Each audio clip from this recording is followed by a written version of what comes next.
Hi, this is the second video of TinyML Specialization, where I would like to focus on giving you a big picture of the process, and especially in this video I would like to focus on conversion pipeline, where I will show you how we can shrink the model in such a way it can be fit on the microcontroller. Generally speaking, when we train any AI model or deep learning or machine learning, so we use two popular open source platforms. So one is TensorFlow, the other one is PyTorch. So I will give you both pipeline process, then you understand how it looks like, and then where you should bypass some of the process you use one of these platforms.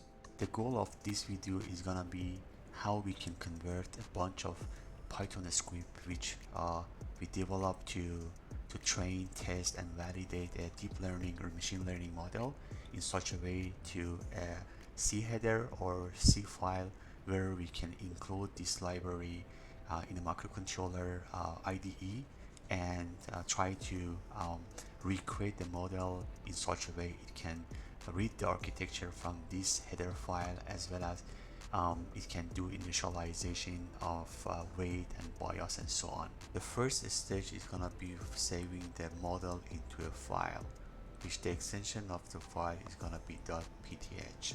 The next step is using ONNX, is stand for Open Neural Network Exchange format.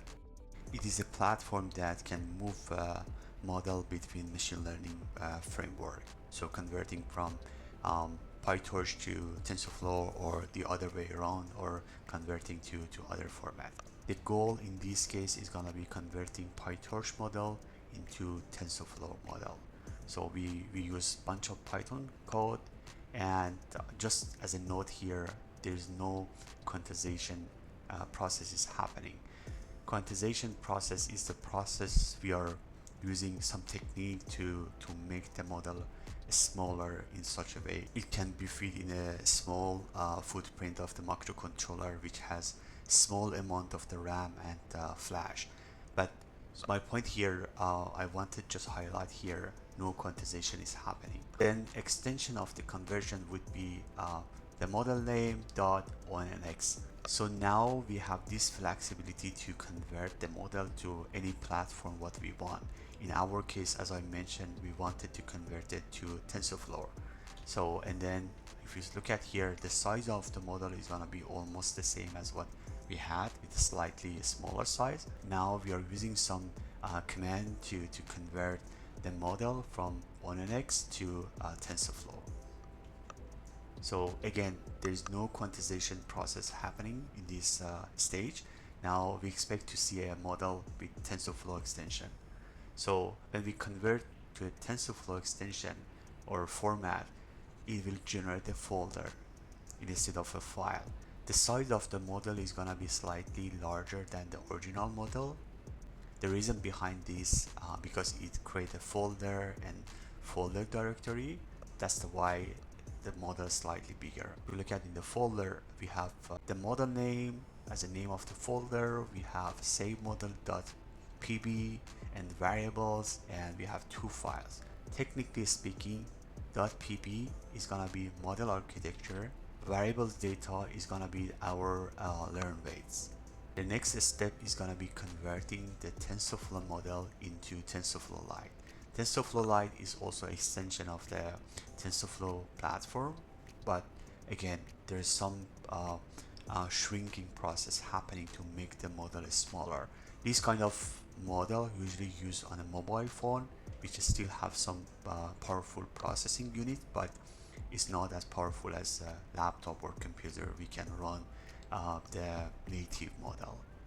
So if we look at here, the size of the model is going to be slightly smaller than the TensorFlow Lite, but it's going to be the same as the PyTorch model, which we developed at the beginning of the process. The idea here, I wanted to show you, if you wanted to develop the model at the beginning in a TensorFlow, we should skip all this stage what we have done so far. because there is no need to convert it to TensorFlow, because it's natively is going to be TensorFlow. Then what we need to do, we need to just convert the model to the TF model. Now we wanted to apply some quantization process in such a way we are going to shrink the model. So meaning that by quantization process, we are converting all the float variable which contain weight as well as the input and output into 8-bit variable. So we are kind of losing some accuracy, but in some cases, even by shrinking the model, applying some quantization, so reaching to desire or any baseline accuracy, it might be sufficient for the use cases. So it's dependent on the use cases.